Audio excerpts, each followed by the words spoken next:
Bueno, hijos, nuevamente buenos días a quienes están presentes y muy buenos días a los compañeritos pues que no pudieron ingresar a la reunión.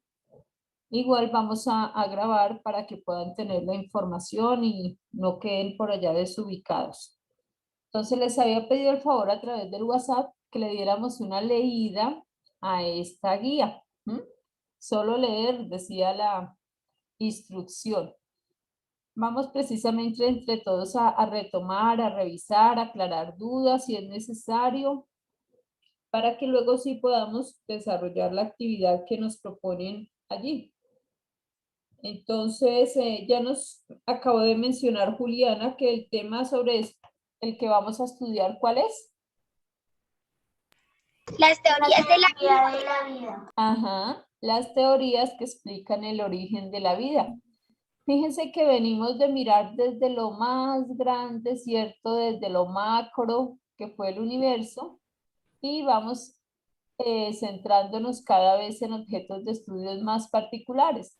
Primero revisamos las teorías del origen del universo, ¿cierto? Luego revisamos las teorías del origen de nuestro sistema solar. Y ahora vamos a revisar las teorías del origen de la vida. Entonces, fijémonos que en las ciencias, para poder explicar lo que es nuevo para nosotros, para poder dar a conocer los hallazgos que se encuentran a nivel científico, siempre se formulan ideas, pero son ideas que se fundamentan en observaciones. Recordemos que una de las características de las ciencias precisamente es que son ciencias para experimentar, para observar. Entonces, hoy vamos a mirar qué es lo que ha habido, cuáles ideas se han presentado para poder explicar el origen de la vida. Hay muchas más teorías, ¿cierto? Pero pues aquí vamos a tocar algunas de las fundamentales, así como lo hemos hecho en los temas anteriores, algunas que han tenido mayor aceptación a nivel científico. Bueno, en lo que revisaron, ¿cuántas teorías vieron? A ver, ¿quién nos quiere contar así de manera general como cuántas teorías revisó?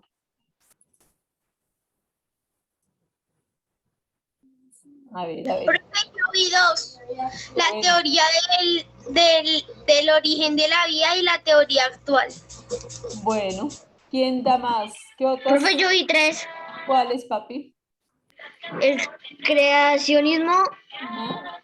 el origen de la vida y la teoría creo que nebular. Bueno, pero la nebular es sobre el origen de la vida o sobre el origen del sistema solar. Del sistema solar. El sistema solar.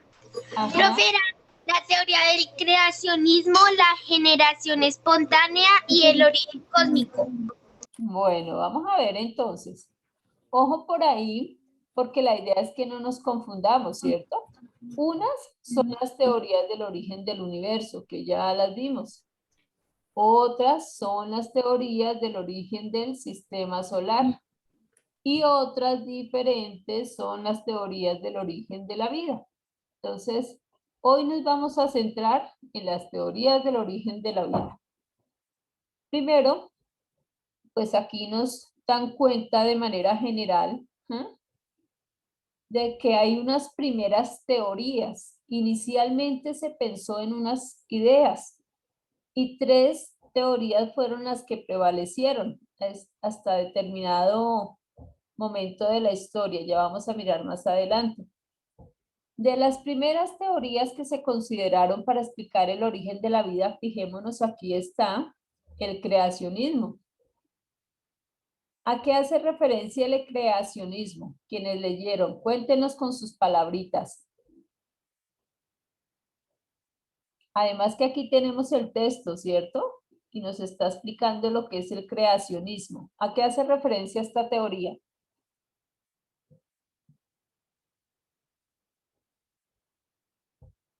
Profe, que los dioses dieron origen a todo lo que existe. Ajá. Se habla de que Dios, ¿cierto? dio origen a todo lo que existe, incluyendo la vida. ¿Recuerdan en qué otro momento miramos el creacionismo? ¿En el origen del universo o en el origen del sistema solar? A ver, acordémonos. Origen del universo.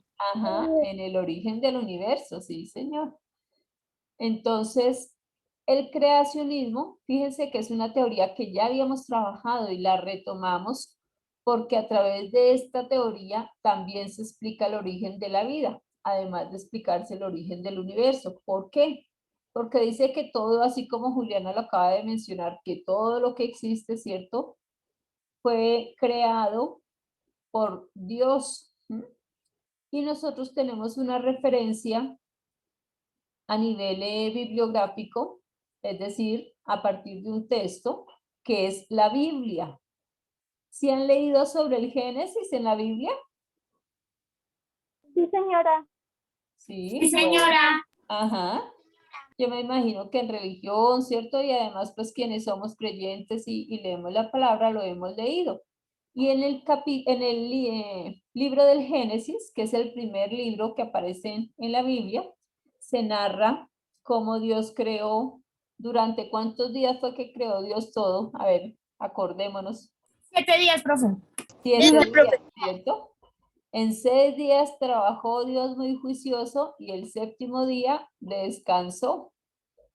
Entonces, allá el Génesis nos describe que se crearon la tierra, las aguas, el cielo, luego comenzó a crear la parte de vegetación, los animales como tal, y al final, ¿qué se creó? ¿Cuál fue la última creación? El hombre, profe. El hombre. El hombre y la mujer. El hombre y la mujer. ¿Y quiénes fueron los primeros o el primer hombre y la primera mujer? Adán y Eva. Ajá, Adán y Eva. Y eso nos lo describe la teoría del creacionismo, ¿cierto? ¿Alguna duda ahí en esa teoría? No, señora. Bueno, No, listo. Hay otra teoría que dice, o se titula más bien, la generación espontánea. ¿Mm? ¿Alguno que nos quiera contar sobre lo que leyó aquí y yo les complemento? A ver, ¿quién nos quiere contar sobre lo que entendió de la generación espontánea? ¿Qué entendieron? Que los Así, seres vivos surgieron del lodo, agua, de la carne en descomposición y muchos más elementos. bueno, Stacy, muy bien. Lo primero que argumenta esta teoría de la generación espontánea es que los seres vivos, dice la teoría, ¿cierto? Inicialmente surgieron de lodo, o sea, de barro, de agua. ¿Ah? Esto viene desde la época de los griegos, esta teoría. Algún griego también mencionaba que en algún momento habían dejado grano almacenado como en una bodega y que de ahí se había originado vida, de esos granos que habían quedado ya almacenados y húmedos en una bodega. ¿Mm? Entonces, ¿qué es lo que nos dice a nivel general esta teoría de la generación espontánea? Que la materia surge, y les pregunto, ¿el lodo y el agua es materia viva o materia muerta? Materia viva. ¿Qué dicen ustedes? ¿Será Materia viva. el agua será Viva, materia viva o muerta? Viva. Viva. ¿Será? Perdón, ¿el barro tiene vida? Profe, es materia viva. No, profe, el barro no, no es materia viva. No es materia viva. A ver, ¿qué dicen? ¿Será materia viva o no? Que sí, profe. No. ¿El barro respira? No, señora. Pues, ¿El barro se reproduce? no. ¿El barro se desplaza? No, No, ¿cierto? no, profe, no. El barro no es materia viva. ¿Es materia de qué tipo? Inerte. Inerte, ¿cierto? Claro que sí, el barro es materia inerte o materia muerta. ¿Ah?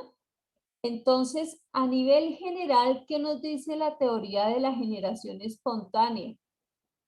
Que la materia viva se origina de materia inerte. Ese es como el postulado de la teoría.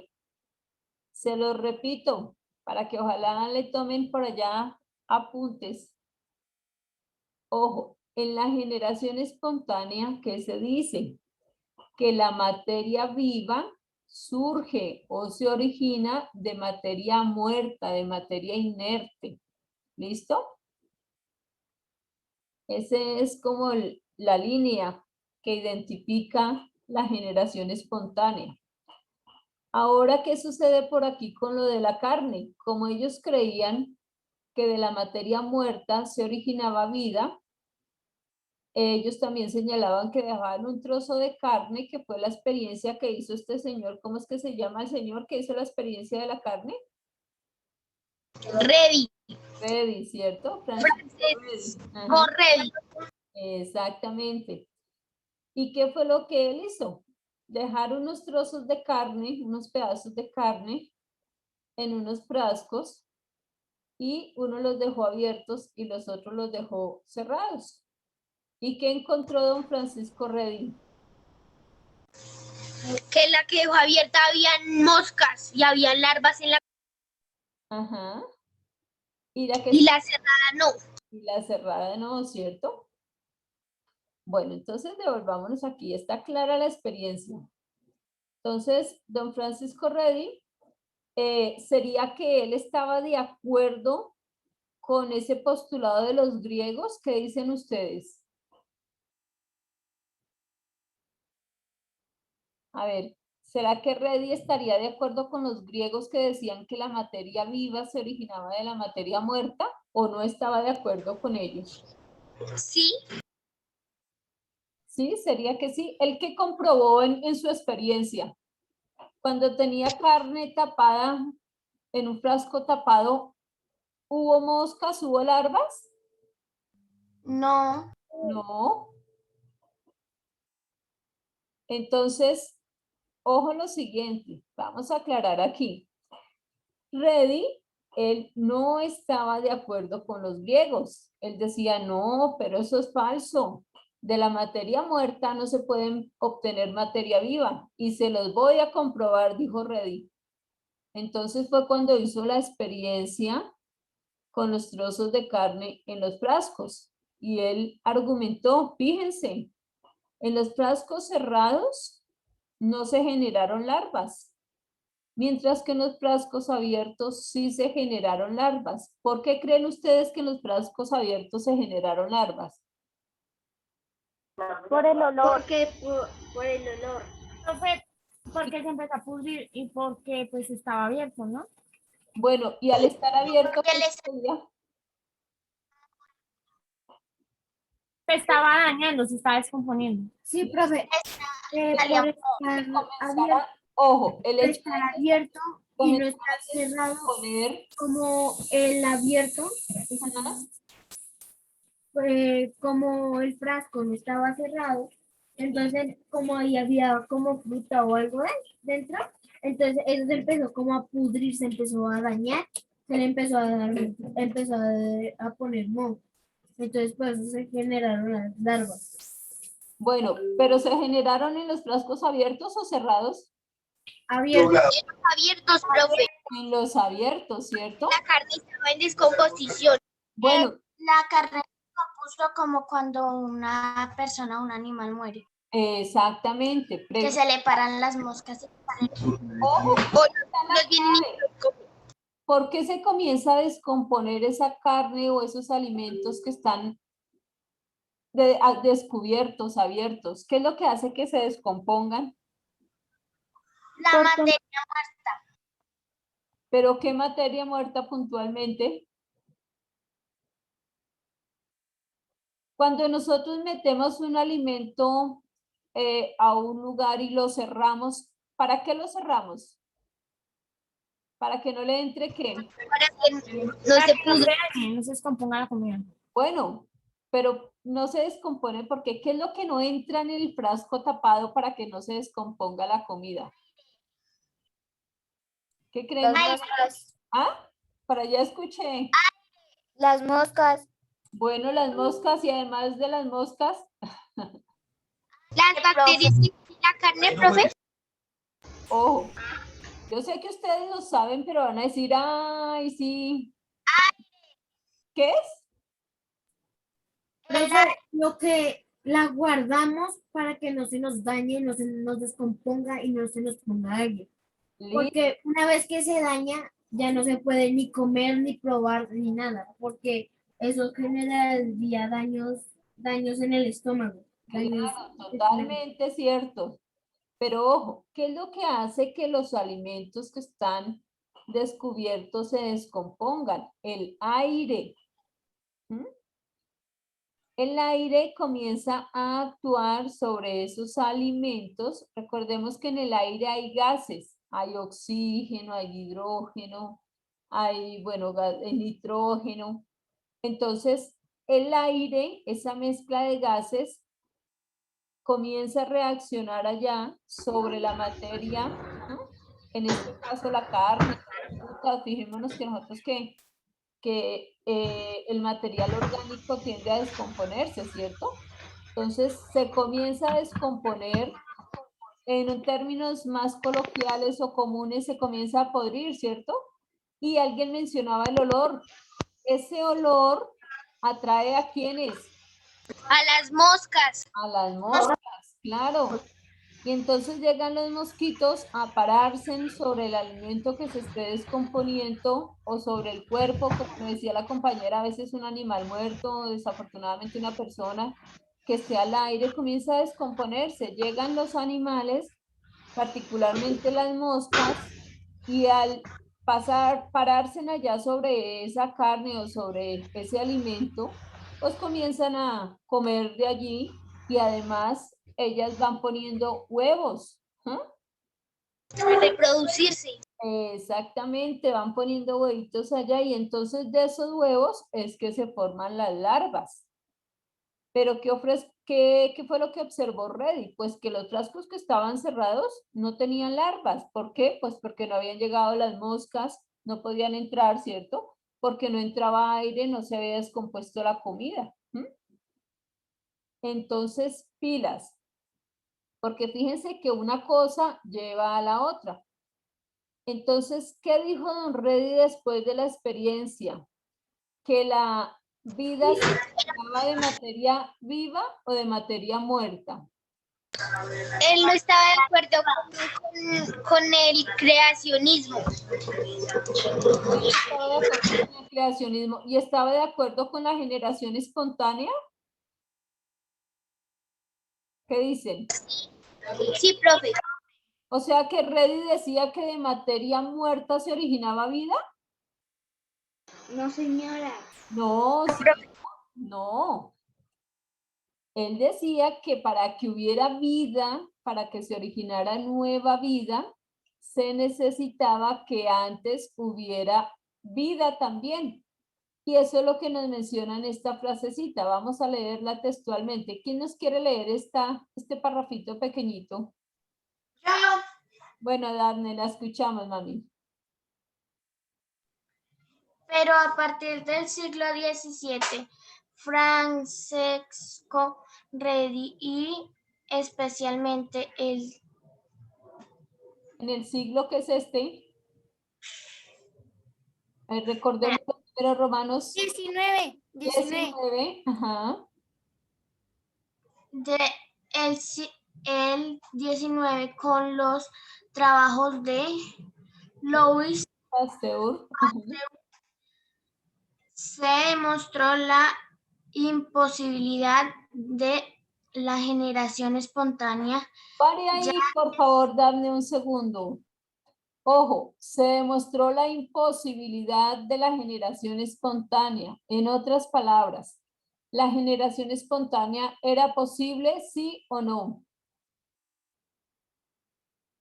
No, No, ¿cierto? Porque dice se demostró la imposibilidad.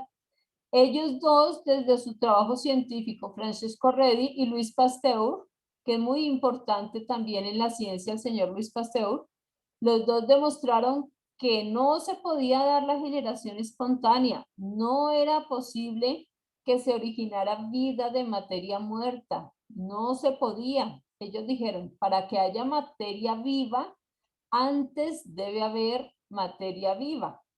¿Listo? Por eso es que menciona aquí. Y lo que decía la teoría del creacionismo era que tenía que estar muerta para que haya vida. Pero la generación espontánea, mami, la del creacionismo, recordemos que dice que Dios creó todo. Sí, profe. La generación espontánea dice que para que haya vida, se puede originar de materia muerta. Ujú. No, la generación espontánea, que para que haya vida, se puede originar de materia muerta. Y Redi y Pasteur dicen, no, la generación espontánea es falsa. Para que haya vida, se requiere vida. ¿Listo? Entonces, después de que nos desconectemos, la idea es que cada uno resuelva esta preguntita en su cuaderno. ¿Listo? ¿Sí me hago entender? Sí, señora. Bueno, entonces seguimos. Luis Profe, pero señor, ¿solo es esa pregunta, profe? vamos a mirar a ver. Por el momento. Exactamente. Luis Pasteur, no sé si lo habrán escuchado nombrar, él es famoso por la pasteurización de la leche. ¿Mm? Él fue el personaje que trabajó la leche, nos enseñó prácticamente a hervir la leche, como nosotros decimos cotidianamente, para que, ay, espérenme 5 hijos porque me salí, ya vuelvo, para que la leche no se llenara de virus y de bacterias, particularmente de bacterias. Entonces, él es muy famoso por el proceso de pasteurización. Inicialmente fue con la leche y luego con otros alimentos. El hervirlos, el someterlos a calor para matar las bacterias. Entonces, fijémonos que él también, como era un hombre de ciencia, así como Redi, buscó experimentar. ¿Y qué experimentó? ¿Quién quiere leer este primer puntico y vamos mirando punto a punto? Yo, profe. Nos quedamos, papi, a ver. Experimento de Pasteur. Preparó 2 frascos con cuello curvado y los llenó de caldo. Listo, paremos hasta ahí. Entonces, fíjense aquí los 2 frasquitos. Son en el laboratorio de química, estos frasquitos reciben el nombre de balones. Entonces, los hizo una curvatura en su cuellito. Esas curvaturas se hacen calentando el vidrio. ¿Listo? Entonces, colocó caldo, es decir, un líquido con sustancias orgánicas dentro de los frasquitos. Listo. Después, ¿qué hizo? ¿Quién quiere? A su merced, bueno, igual, sigamos. ¿Qué pasó? Lo sirvió para eliminar los microorganismos y dejó uno en posición vertical y el otro inclinado. Listo. Entonces, fijémonos, aquí los puso a hervir. ¿Para qué? Para matar las bacterias, ¿cierto? Los microorganismos que estuvieran en el caldo. Y fijémonos aquí lo que dice, tal cual. Dejó uno de manera vertical y el otro lo colocó inclinadito. ¿Qué sucedió luego? En el frasco inclinado aparecieron microorganismos, pero en el vertical no. Bueno, ¿por qué sería que aquí no aparecieron microorganismos y por qué aquí sí? ¿Qué creen ustedes? ¿Por qué sería que se dio esa situación? Ay, José, Porque entró ahí ¿en dónde entró aire más fácil? En la que estaba inclinada. Claro, ¿cierto? Fijémonos aquí, fácilmente entra el aire, puede llegar, subir y llegar aquí al En cambio, la otra no, porque está vertical. caldo. Mientras que aquí es más complicado porque al entrar el aire choca aquí contra esta pared y difícilmente sube. Es más complicado que suba. Entonces es más difícil que entre el aire aquí en el vertical que en el inclinado. Y al entrar aire, pues entran los microorganismos, ¿cierto? Nosotros sabemos que en el aire, aunque no los veamos, están presentes los microorganismos. Señora, ¿qué iba a decir, mami? ¿Qué pasa lo que pasó en la carne? Exacto, En la carne tapada. totalmente de acuerdo. Fijémonos que Pasteur lo que hace es confirmar el hallazgo de Reddy. Y entonces, ¿qué es lo que ellos concluyen? Que para que haya vida, debe haber vida antes, que la generación espontánea no es posible. Pasteur y Reddy no están de acuerdo con la generación espontánea. ¿Listo? ¿Hasta ahí vamos? Sí, señora. Listo. Hay una tercera teoría de las primeras tres que se originaron para explicar el origen de la vida. Y esta tercera teoría nos explica sobre el origen a partir del cosmos. Por eso dice el origen cósmico, o también se llama comúnmente como la panspermia. Y en palabras de nosotros, ¿qué dice esta teoría? ¿De dónde se originó la vida? ¿Qué dicen ustedes?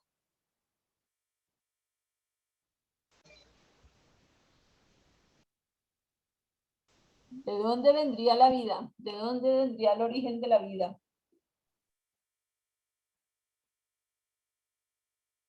A ver, ¿qué dicen? Lancen sus ideas, sus hipótesis. Del espacio, profe. Sí, Del Big One. del universo. Y hay algunas personas que están de acuerdo con el señor Arrhenius y ellos puntualmente dicen que la vida proviene de otros mundos, o sea, de extraterrestres. Eso es lo que origina la teoría de la panspermia, el creer que la vida se originó en otros mundos diferentes. O sea que nosotros podríamos ser descendencia de seres extraterrestres, según esta teoría. Señora. Eso es lo que me dice mi mamá.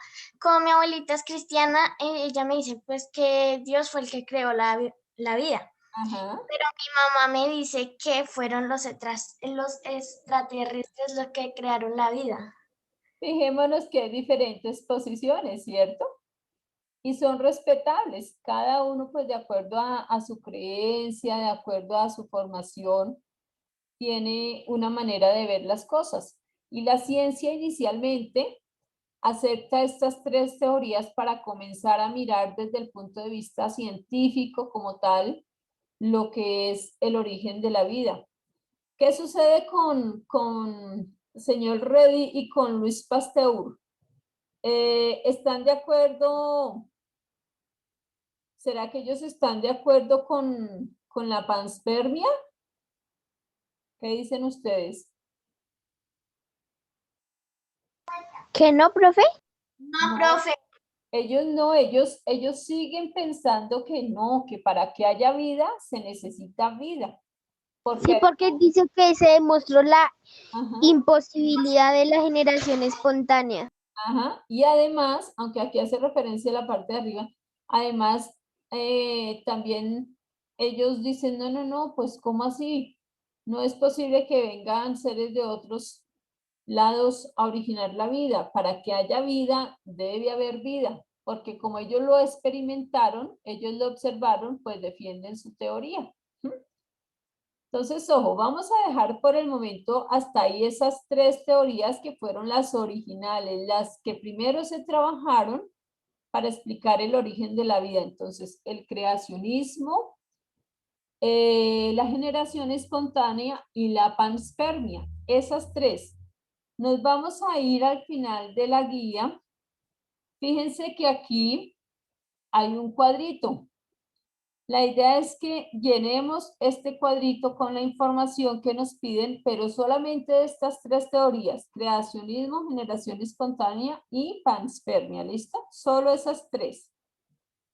Y la próxima clase, ¿qué hacemos? Retomamos esas 3, revisamos, corregimos y nos centramos Y vemos la teoría actual. teoría actual. Exactamente, hijos. ¿Listo? ¿Sí estamos claros en la información? Sí, Sí, señora. Bueno,